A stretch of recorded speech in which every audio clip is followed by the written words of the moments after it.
Pessoal, muito bom dia, muito bom dia. A minha saudade só aumenta e eu acho que essa palavra saudade tem sido um registro constante no meu dicionário, na minha gramática, nesses últimos tempos.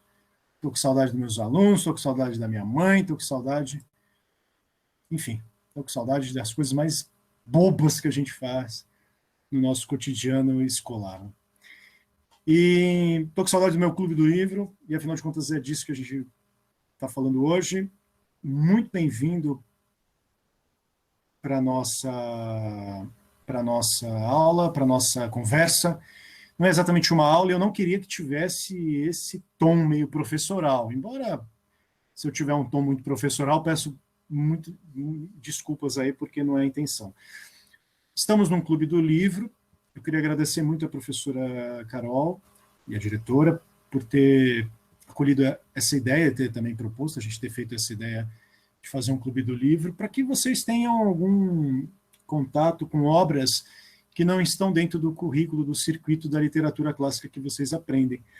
Então, a gente está propondo essa atividade para complementar esse momento que a gente está vivendo. Eu espero, do fundo do meu coração, deixar aqui registrado para vocês e para a Carol, para a escola, que eu espero que isso se estenda também pós-pandemia. É muito bom, eu adoro o Clube do Livro.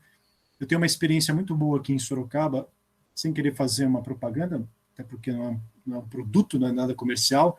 Eu tenho uma atividade aqui em Sorocaba com uns amigos meus que foram meus alunos, depois se tornaram meus amigos, já se formaram, né, fizeram mestrado, tem um que está no doutorado. E nós montamos um clube do livro aqui em Sorocaba, já estamos no 3º ano, mas é um clube físico. Nós nos encontramos na livraria, num café, para falar de literatura, para falar de algo que a gente realmente gosta muito, que é ler pelo prazer da leitura, que é ler pelo fato de que você não tem aquele comprometimento escolar.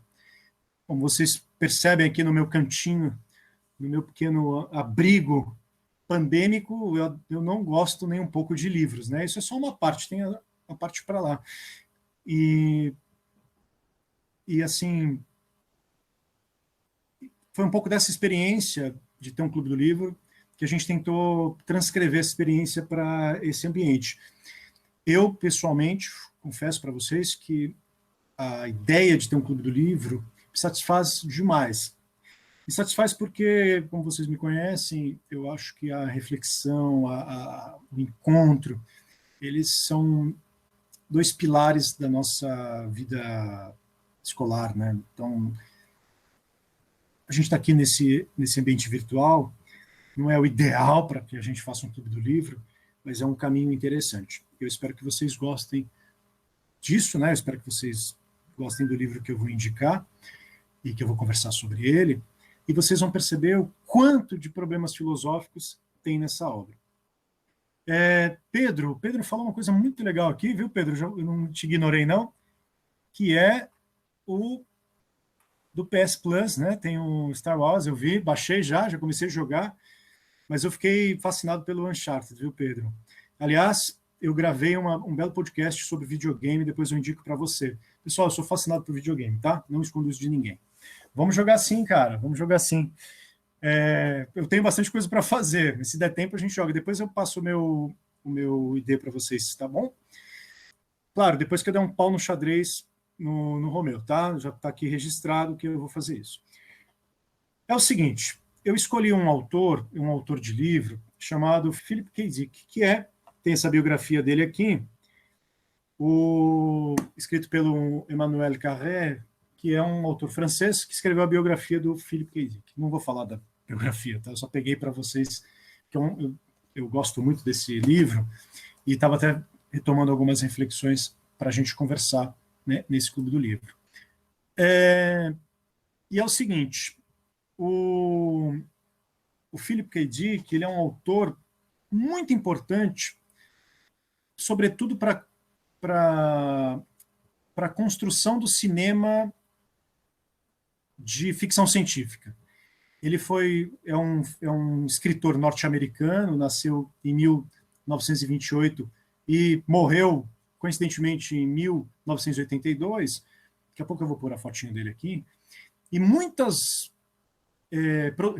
produções de filme que são sucessos estrondosos assim, no cinema, são baseados em suas obras, são baseados em seus romances, em seus contos, inclusive algumas séries que estão aí bombando na Amazon Prime, que é, por exemplo, O Homem do Castelo Alto e Sonhos Elétricos. Eu vou colocar aqui para vocês rapidamente uma imagem, tipo um slide, e vocês me respondem se estão conseguindo ver direitinho. Tudo bem? Estão enxergando bem? Nós montamos um clube do livro. Eu escolhi um conto chamado Relatório Minoritário. Daqui a pouco eu vou falar para vocês por que eu escolhi esse conto. Ele é um conto fascinante a respeito dos problemas que a gente está discutindo sobre liberdade, sobre autonomia e tal. É um conto curto, tem umas 50 páginas, vou recomendar demais vocês lerem esse conto, espero que vocês leiam. A dificuldade de eu fazer um clube do livro aqui com vocês é, infelizmente, vocês não leram a obra para falar a respeito das impressões da obra, mas isso é algo que é fácil corrigir. Tá? Então, esse aqui é o Philip K. Dick. Ele é um autor norte-americano consagrado pela ficção científica cabeça, pelaquela ficção científica filosófica, não por marcianos invadindo a Terra e querendo devorar todo mundo. Não, tem uma experiência bastante profunda, uma discussão bastante profunda sobre a nossa vida humana. Então, é um autor bastante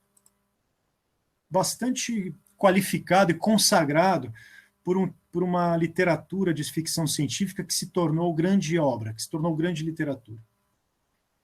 Ele tem muitas obras que foram adaptadas para o cinema, como Blade Runner.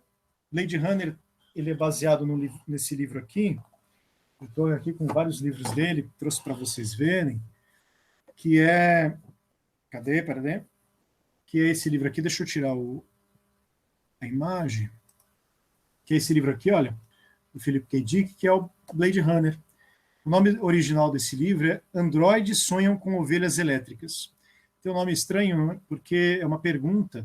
Esse livro conta uma história de um mundo futurista em que você tem a vida das pessoas comuns misturada com a vida de androide. E aí uma empresa precisa desligar esses androides e contratam esses caçadores de android. Só que para o android ser desligado, você precisa ter certeza que você está desligando o android e não uma pessoa real. Então começa esse dilema de saber exatamente como identificar o android da pessoa.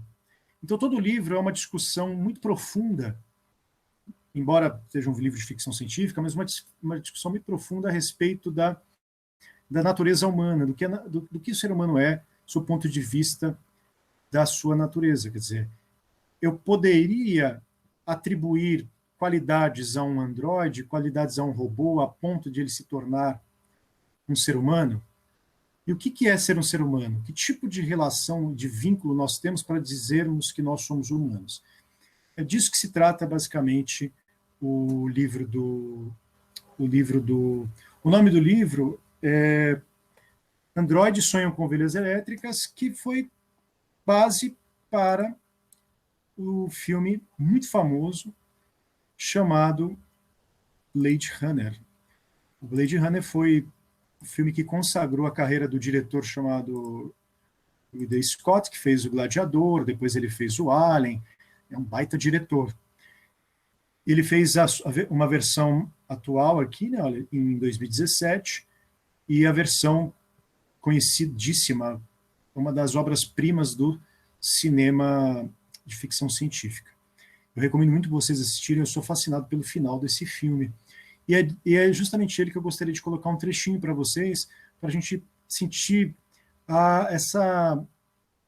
esse dilema de um caçador de androide se deparando com androide que tem traços extremamente humanos, não só físicos, mas aquilo que caracteriza a alma propriamente humana. É possível programar um computador a ponto de ele ter aquilo que a gente chama de empatia, a caridade. Percebe? O Philip K. Dick, ele é obcecado com essa ideia de você fornecer a uma máquina, fornecer a um robô um código que daria para ela, para essa máquina, isso que a gente chama de caridade, quer dizer, solidariedade, empatia. Tem uma cena no filme, que é uma cena final, né, não dando spoiler, né, mas é uma cena final, que eu acho que é uma das obras-primas dessa discussão de ficção científica sobre a alma, ou a possibilidade de uma alma em uma máquina. Vamos dar uma olhadinha, é isso que eu queria mostrar para vocês. É um pouco triste e tal, e não quero pesar muito a quinta-feira semi-chuvosa de vocês.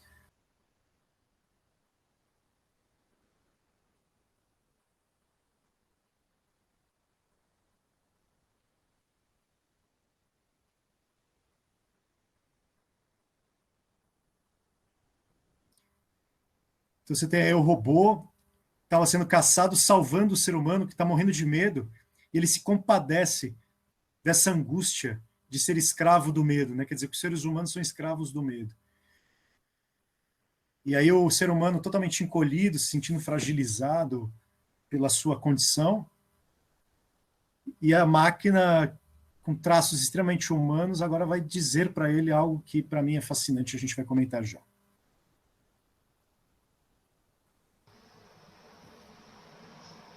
Chico, com licença, tá sem áudio.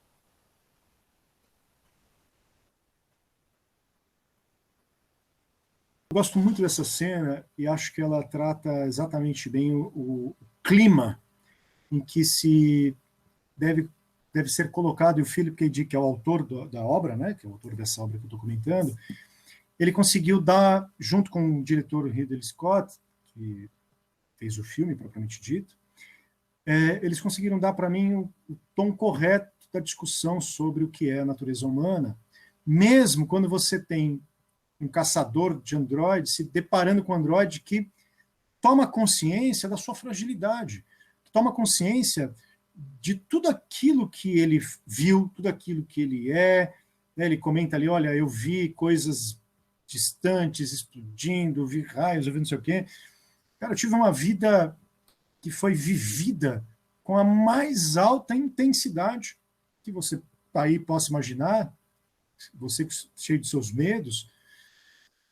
Mas o que é tudo isso? O que significa exatamente toda essa vida, todas essas lembranças, toda essa memória que me torna quem eu sou, que define a minha identidade, se não como lágrimas que vão se perder como na chuva? Quer dizer, essa imagem da lágrima que se perde na chuva, para mim, é extremamente poético no sentido de que, pô, o que é a nossa memória, se não o fato de que ela se esvazia como as lágrimas que se perdem num dia de chuva. Quer dizer, aquela mistura de ser mais uma gota de uma tempestade que está pouco se lixando para a sua existência. No entanto, a minha memória é o que me define, mas também a minha memória é o que parece que não tem nenhum sentido, nenhum valor perto de tudo isso que as coisas são.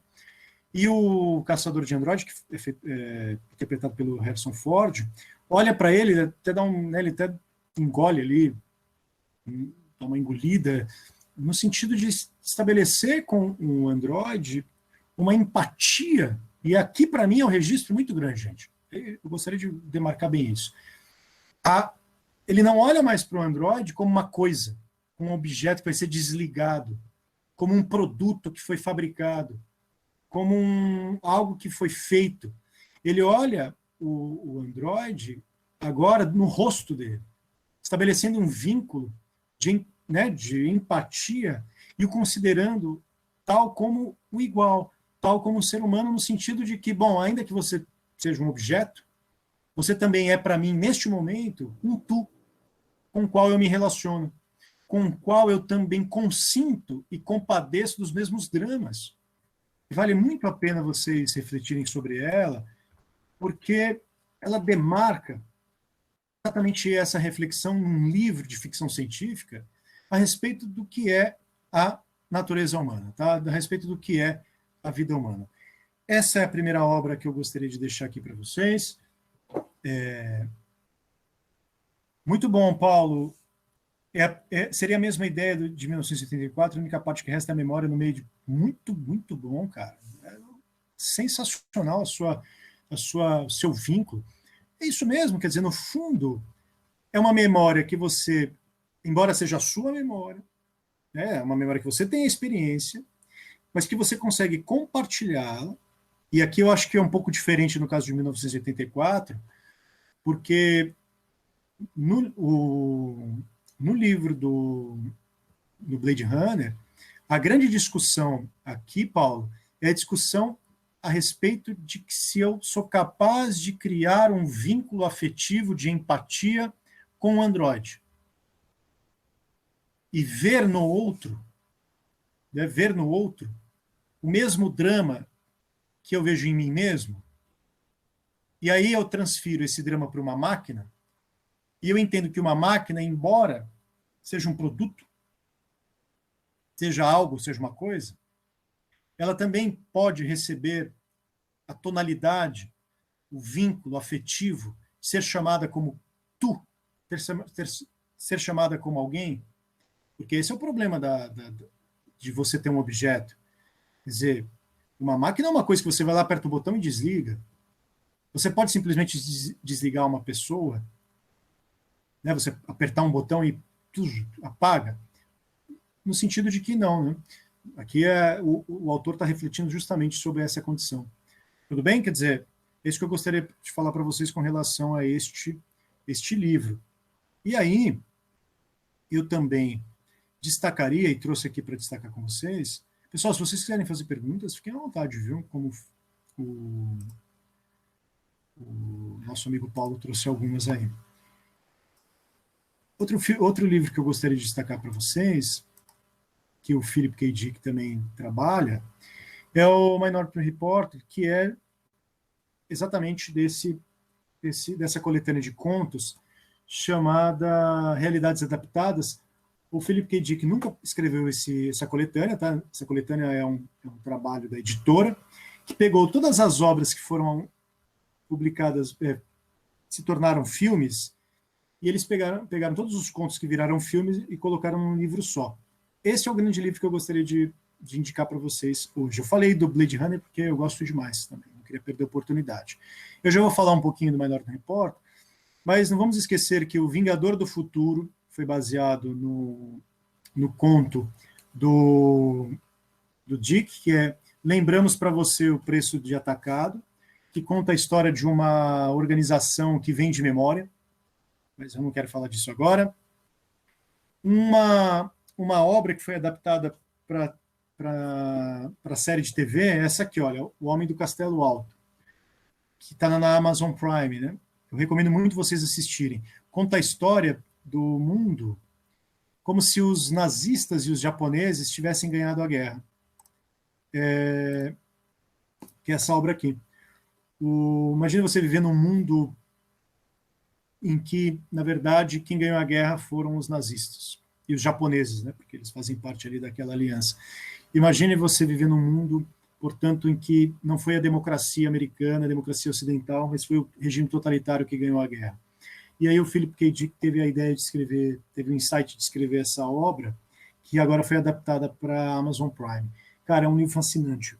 Eu recomendo, sou fascinado por essa obra, recomendo demais vocês também assistirem e lerem, compararem, né, fazer essa comparação de assistir uma série e também compartilhar o filme. Né? Compartilhar o livro, desculpa. Mas eu quero falar desta aqui hoje. Quero terminar minha... Opa, tem alguém perguntando. Vamos dar uma olhadinha aqui. Oi, Mariana. Além desse, tem outros livros que você indica sobre o nazismo, regimes totalitários? Tenho milhares. Este livro, Mariana, é um livro de literatura que foi adaptado para a série. É uma literatura meio distópica. Não sei se você conhece o conceito de distópico. O Paulo lembrou muito bem. Em 1984, ele cria uma distopia. Aliás, é o grande livro de distopia, né, Paulo? Foi o primeiro grande, o célebre livro que cria o gênero distopia. E, viu, Mariana, O Homem do Castelo Alto também é uma distopia nesse tipo de tom, né, meio... Não é pós-apocalíptico, mas é um evento real que aconteceu, quer dizer, a Segunda Guerra Mundial, só que ganhada agora pelos nazistas. Mariana, eu recomendo, olha, fundo do meu coração, cadê meu... Deixa eu dar uma olhada aqui. Estava com ele na mão. Ah, cadê? Não está aqui, Mariana. É um livrinho chamado É Isto, um Homem? Vou colocar aqui. Ó. É Isto, um Homem. Um autor chamado Primo Levi. Está aqui, ó, indicado para você.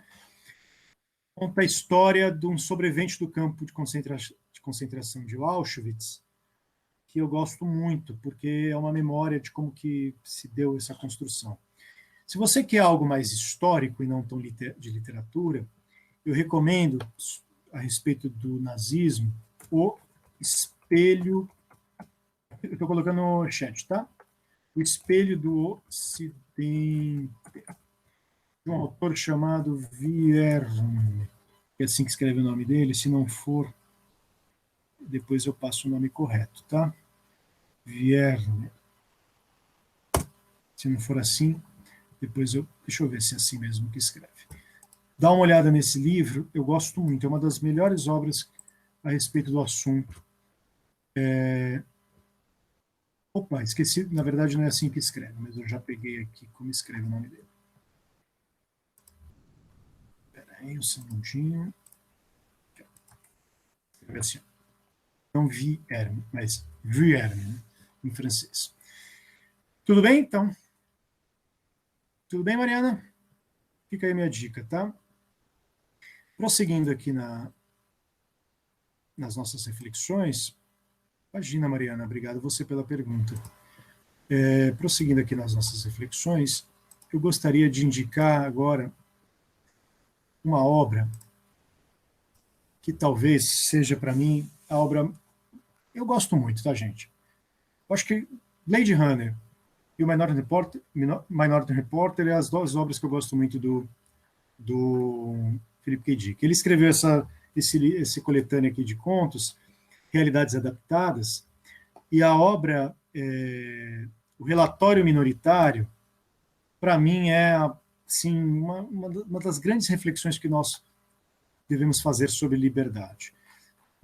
O Spielberg, o diretor Spielberg, adaptou para o cinema com o Tom Cruise, né, que chama Nova Lei.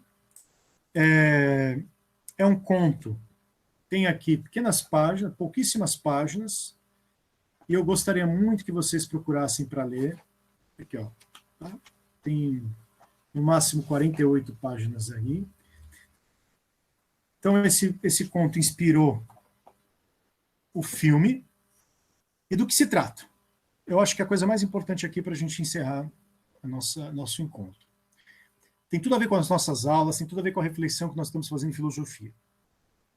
É uma sociedade do futuro em que não tem mais crimes, faz 5 anos ali que não tem mais crimes, homicídios, porque há um departamento de polícia chamado de pré-crime, em que eles conseguiram criar um instrumento, uma máquina, que antecipa a possibilidade dos crimes. Então, eles conseguem prever um crime E eles chegam ao criminoso antes do criminoso ter praticado aquele crime, aquele homicídio.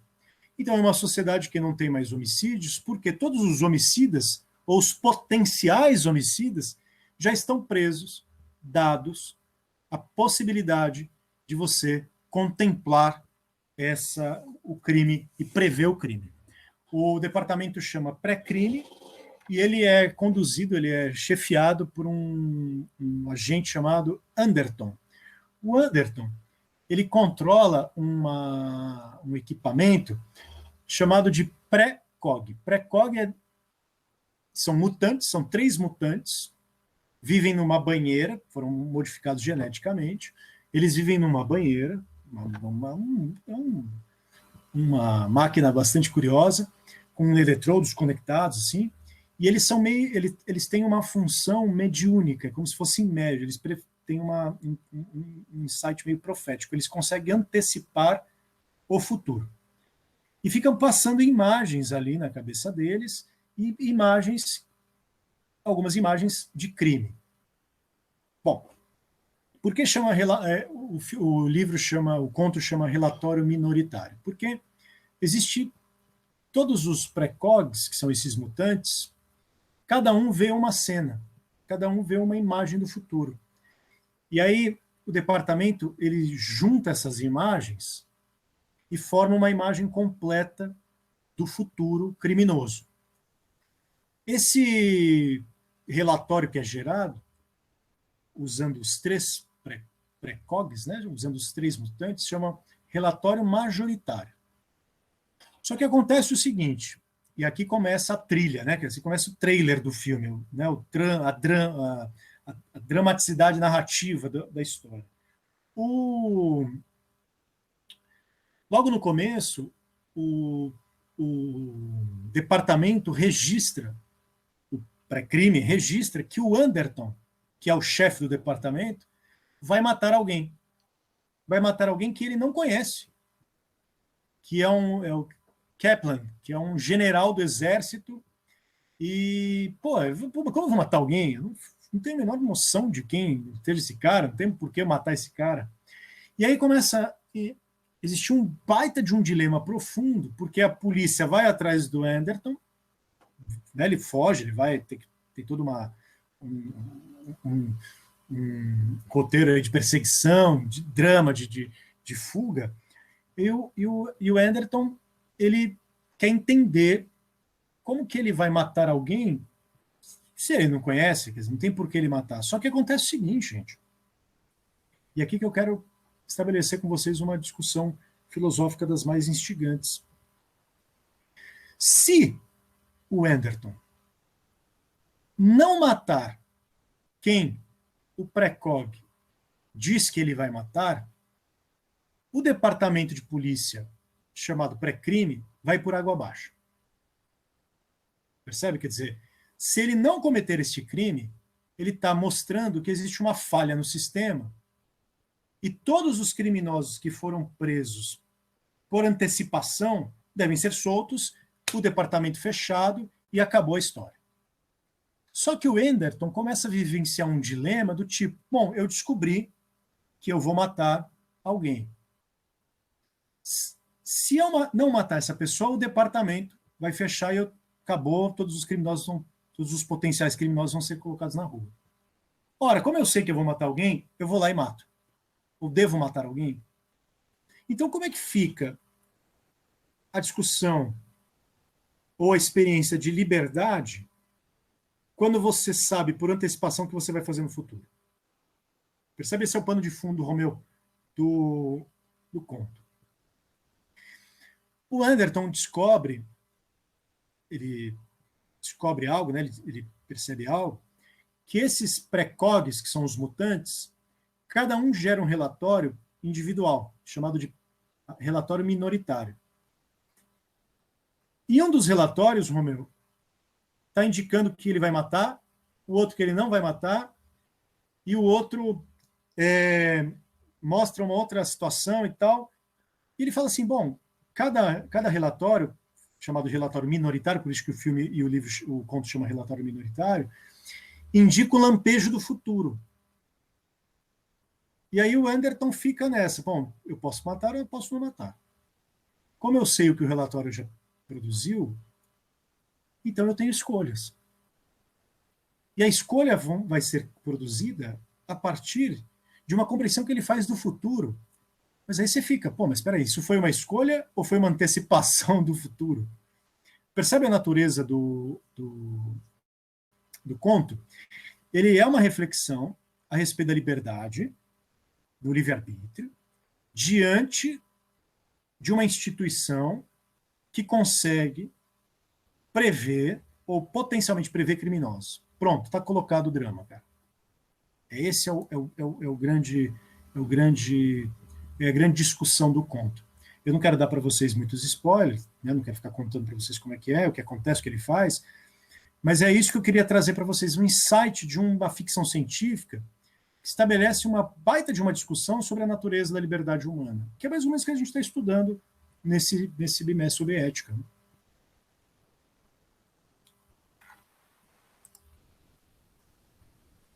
Muito da hora, Bruna, muito, muito de verdade. Olha, assistam, se vocês não quiserem ler. Só um minutinho, Paulo. Se vocês não quiserem ler o conto, que eu recomendo ler, assistam o filme do Tom Cruise, do Spielberg. É um baita filme e vocês vão poder depois ler o conto e tirar suas conclusões a respeito da adaptação. Eu quero muito que vocês conheçam essas coisas, né? Nosso horário já está terminando aqui a aula. Paulo, manda aí sua pergunta, meu querido. Fran, seria mais ou menos a mesma ideia de eu ter um trem vindo matar 3 operários ou um operário e eu fazer a escolha de virar a rota do trem. Só que como eu poderia virar para matar 3 ou para matar 1, eu poderia não virar por ser destino deles. Seria mais ou menos essa ideia? Sim, sim. Só que agora pensa o seguinte, exatamente essa ideia, Paulo. Só que vamos adicionar o detalhe que eu acho que é isso que dá a dramaticidade da coisa, é o fato de você saber o futuro. Percebe? É como se a informação que você tem do futuro modificasse a sua ação presente. Quando a gente faz o exercício do trem, né, o exercício do bonde, no fundo a gente está colocando aí um parâmetro de discussão que é mais ou menos sobre essa. E bem lembrado da tua parte trazer essa discussão, viu, cara? Porque a gente está colocando uma variável aí que não é tão variável assim. Você sabe, afinal de contas, você tomar uma iniciativa aqui, tomar uma iniciativa ali, a minha liberdade está sendo condicionada pelo que eu sei. Pô, se a minha liberdade está sendo condicionada pelo que eu sei, é livre. Certo? Quer dizer, se eu estou agindo em conformidade por um conhecimento que eu tenho prévio, eu poderia dizer que a minha liberdade é livre? Que o meu livre-arbítrio é livre? Essa é a grande pergunta do conto. Essa é a grande pergunta do que você traz aí com relação ao bonde.